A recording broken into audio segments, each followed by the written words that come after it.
You are looking at Julian's pronunciation guide, where we look at how to pronounce better some of the most mispronounced words in the world, like this other curious word, but how do you say what you're looking for today? Let's learn once and for all how to pronounce these names correctly. There's going to be different pronunciations, and if you want to learn more, make sure to stay tuned. I've got tons more for you at the end of this video.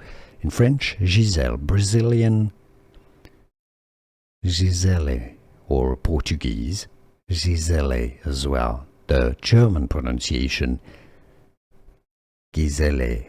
In English, however, it is commonly pronounced also as Gisele, Gisele, with a stress on the second syllable. So yes, you see, you have different pronunciations. How do you pronounce it yourself? Where are you from? What is your origin or your language? Let us know in the comments specifically how you pronounce it, so how we should pronounce it. Let us know.